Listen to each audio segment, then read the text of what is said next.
From the first Avengers film, Maria Hill being interrogated by the World Security Council. This was the alternate beginning and ending to the movie. This intro though, it makes the Avengers seem like the villain, and a bait and switch can work super well in movies, but I think that for this particular movie, it might have done more harm than good. The actual opening that puts Loki at the beginning, that makes it super clear to the audience who the bad guy is. You don't have to win back any favor, it's perfect. In addition to that, this deleted sequence makes it sound like Maria Hill isn't on board with the Avengers. I know that by the end we learn that Nick Fury put her up to it and she was just acting, but this does lay the groundwork that maybe Hill doesn't believe in the Avengers like she appears she does, leaving her character open to future betrayal down the road. If she doesn't fully believe in the cause, then she's vulnerable to manipulation. Not that they would have ever done that, but this scene would have made it unsurprising had it happened. And of course, we have to talk about Tony's way station scene from Endgame. This is when Tony ends up talking to an older version of Morgan after he does the snap. Most people agree that it was for the best that this scene was deleted. However, it did open up a world of possibilities for future Marvel projects. For one, an older version of Morgan was established. When the MCU's future projects were still up in the air after Endgame, everyone thought that an Iron Daughter something was on its way. Even now, with all the announcements, that is still a possibility people are hoping for. With all the time travel that's been happening in the MCU lately, a grown-up Catherine Langford Morgan doesn't seem impossible. This scene also opens up a bunch of possibilities when it comes to Marvel's Afterlife or Soul World. Why did Tony see a version of Morgan that hadn't technically existed yet, whereas Thanos saw someone he once knew? Speaking of this way station, the Hulk was supposed to have a moment in there too, but with Bruce Banner. This was a planned scene for Endgame that would resolve the problem of Hulk refusing to come out after a big defeat, in which Bruce would end up in the way station having a face-to-face conversation with the Hulk. The two likely would have talked it out, and that would have resulted in Professor Hulk, the merger. However, this again makes me wonder what is going on with this place. Are there any rules at all, or do you just see the person you need most in the moment? This scene is likely still part of the MCU's canon despite never being shown.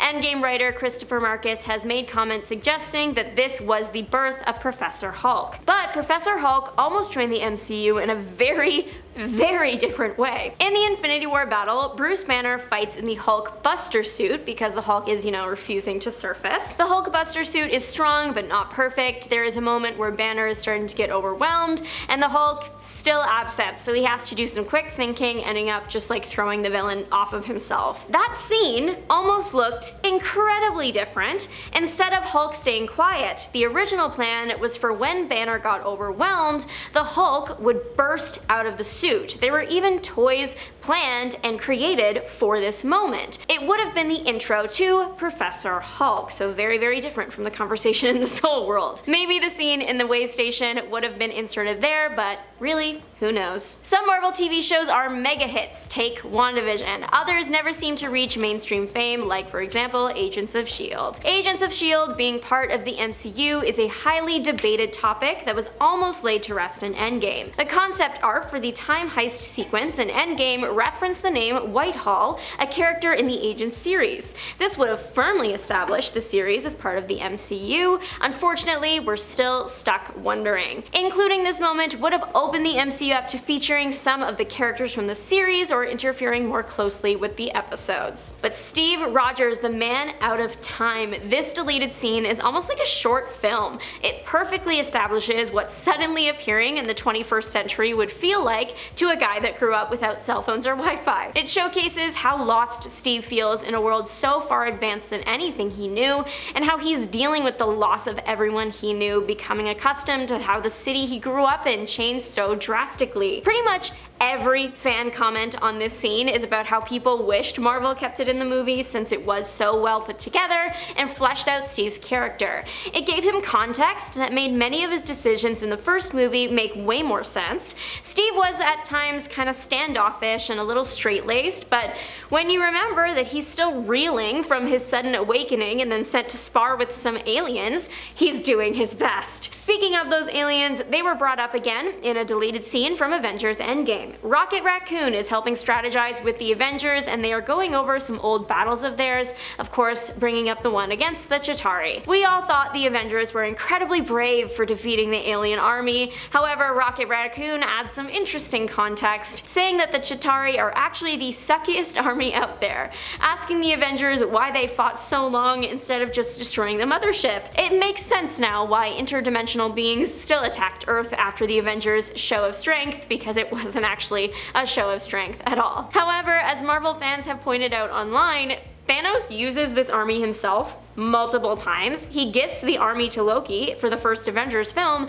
and then, uses it in Endgame. Marvel might have then deleted Rocket's comment scene because they realized that it doesn't actually work with everything they had already established about the alien race. Up next, the scene between Banner and the security guard in the first Avengers film after he crash lands in the warehouse. This scene gave the character a lot of emotional depth and really showcased the internal war going on inside his head. The version of the scene that made it in the film is still fine, it's just not as emotionally impactful for the character. The security guard was just a random guy, but he gave the Hulk really good advice that he probably carried with him the rest of his life. The line, "Your mind's already made up, son, the rest of you will follow," that had to have had an impact on the guy who sometimes feels like his body holds the reins more often than his head. Another little thing from this scene, I love that it would have explained how Banner got to the Battle of New York. I personally have always wondered where he came from and where the motorbike was from. For some reason, I thought he crash landed in the middle of nowhere in some random state.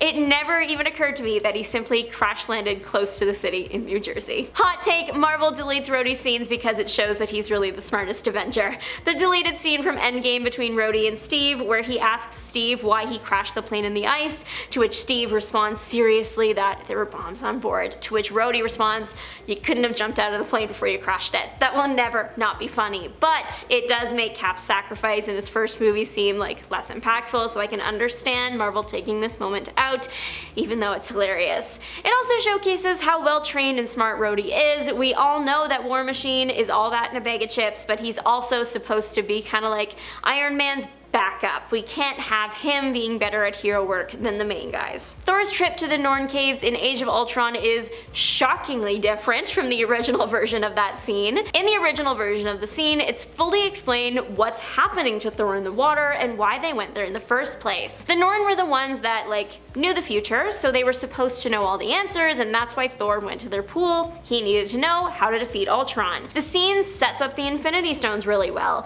and the cryptic prophecy is perfect foreshadowing for the final battle of that movie and others. The stuff about requiring a human sacrifice and then it turned out to be Quicksilver, that would have also been so interesting to include. It also gave Dr. Selvig a larger role. The prophecy also mentions that there will be a large number of dead and that they are a legion, which means a vast number, so this foreshadows the results of the snap in Infinity War.